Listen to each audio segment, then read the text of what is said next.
Good evening our family. তো তোমরা সবাই কেমন আছো? নিশ্চয়ই ভালো আছো। আমিও ভালো আছি, আর ভালো আছি বলেই কিন্তু তোমাদের সাথে ভিডিও করতে পারছি। তো যাই হোক, আজকে আমার মনটা একটু খারাপ। তো বিয়ের অ্যালবামটা দেখছিলাম, পুরনো অনেক কথাগুলো মনে পড়ে যাচ্ছিল। যদিও আমার শরীরটা একটু খারাপ, তার জন্য মা বাবার কথা খুব মনে পড়ছিল। বিশেষ করে যখন শরীর খারাপ হয় তখন আমার মার কথা খুব মনে পড়ে। তো তাই অ্যালবামটা বার করে আজকে অ্যালবামটা দেখছিলাম। আর বিয়েতে অ্যালবামের মধ্যে মা বাবার যে ছবিগুলো আছে সেগুলোও দেখছিলাম। তো মনটা খুব খারাপ হচ্ছিল। মনে হচ্ছিল যে এক্ষুনি ছুটে বাড়ি যাই। এটা হয়তো প্রতিটা মেয়েরই হয়। মাঝে মধ্যে যখন মা বাবার কথা মনে পড়ে তখন খুব কষ্ট হয়। মনে হয় বিয়ের আগের যে জীবনটা ছিল সেটাই অনেক ভালো। আসলে আমরা প্রত্যেকেই যেই জীবনটা কাটিয়ে চলে আসি সেটা কিন্তু আর ফিরে পাই না, আর সেটার জন্য পরে কিন্তু অনেক আফসোস করি বা মিস করি। আমাদের অনেকেরই মনে হয় যে এখন যদি আবার ছোটবেলায় ফিরে যেতে পারতাম তাহলে কতই না ভালো হতো। তো এখন রান্নাঘরে চলে এসেছি রুটি করব বলে। এই যে আটা মেখে রেখেছে মা, তো রাতের জন্য এখন রুটি করব। অনেকক্ষণ বসেছিলাম, বসে বসে অ্যালবাম দেখছিলাম আর পুরনো কথা মনে পড়ছিল। বিশেষ করে আজকে মনটা খুব একটা ভালো নেই, তোমাদেরকে বললাম, আর শরীরটাও খুব একটা ভালো নেই। তো যাই হোক, অনেকক্ষণ বসেছিলাম, আর বসে থাকলে হবে না, রাতের রুটিটা করে নিই।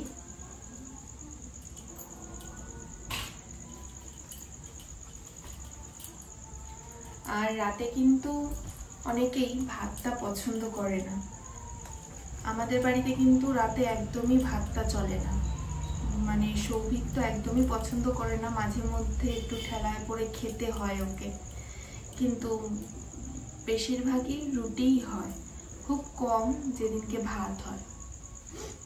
হয়তো সারাদিন ভাত খাওয়া হলো না, রুটি বা লুচি, যেমন কালকে 13ই ছিল, কালকে সারাদিন লুচি হয়েছিল, যার জন্য রাত্রিবেলা ভাত করা হয়েছিল।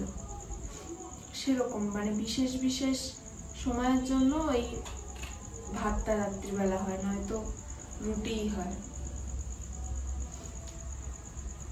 তো আমি এখন রুটিগুলো সব করে নিই। তো প্রত্যেকদিন রাতে আমি রুটিটা করি, কারণ আমার হাতের রুটি খেতে সবাই খুব ভালোবাসে। বিশেষ করে তোমাদের দাদা, ও তো আমার হাতের রুটিটা খেতে খুব ভালোবাসে, কারণ বলে অনেক নরম সফট হয়, আর তার জন্যই আমি প্রত্যেকদিন রুটিটা করি। আর যখন বাবার বাড়ি যাই, যদি যেদিনকে যাই সেদিনকে রুটিটা করে রেখে যাই, আর সেই বাকি দুদিন মা অন্য কিছু করে চালিয়ে নেয়, হয়তো রুটিও করে। তো এখন রুটিগুলো সেঁকে নেব। তো তোমরা যদি পারফেক্ট রুটি করার নিয়ম জানো তাহলে কিন্তু প্রতিটা রুটি একদম নরম সফট হবে, আর প্রত্যেকটা রুটিই ফুলবে। তো আমি আগে জানতাম না বা পারতাম না, করতে করতে শিখেছি। আমার মাও অসুস্থ ছিল, তখন আমার মা খুব সুন্দর রুটি করতো, তো মাকে যেভাবে দেখতাম সেভাবেই করতাম, কিন্তু আমার একদম হতো না।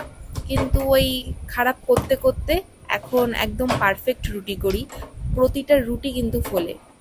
তো তোমরা যদি আমার কাছ থেকে এরকম পারফেক্ট ফুলকো ফুলকো রুটি বানানো শিখতে চাও তাহলে অবশ্যই কমেন্ট করে জানিও কিভাবে রুটি একদম সফট নরম হবে আর প্রতিটা রুটি ফুলবে। আমি কিন্তু তোমাদের বলে দেবো, এটা আমার সিক্রেট বলতে পারো, তাও আমি তো সেটা তোমাদের সাথে শেয়ার করবো, কারণ যতই হোক তোমরা আমাদের ফ্যামিলি মেম্বার। তো রাতে আমার রুটি করা কিন্তু একদম কমপ্লিট। ওই যে দেখতে পাচ্ছ রুটি করে আমি এখানে রেখে দিয়েছি, আর এই দেখো গ্যাসও একদম পরিষ্কার করে নিয়েছি। রুটি করার সাথে সাথে গ্যাসটা মুছে নিই। রুটি করলে গ্যাসে অনেকটা ধুলোবালি এসব মানে আটার যে গুঁড়োগুলো সেগুলো পুরো সাদা হয়ে থাকে গ্যাসটা, যার কারণে সঙ্গে সঙ্গে গ্যাসটা পরিষ্কার করে নিই। এখন আর তরকারি গরম করব না, কারণ ও আসার এখনও অনেক দেরি আছে। তো এখন আমি ঘরে শুয়ে শুয়ে ভিডিও এডিটের কাজ করব। তো আজকের মতো ডিউটি এখানেই শেষ, মানে রান্নাঘরের ডিউটিটা এখানেই শেষ। তো এখন অন্য ডিউটি পালন করতে হবে। তো যাই হোক, ভিডিওটা এখানেই শেষ করছি। অবশ্যই কিন্তু আমাদের চ্যানেলটা সাবস্ক্রাইব করে রেখো আরও নতুন ভিডিওর জন্য। আর আজকের মতো টাটা।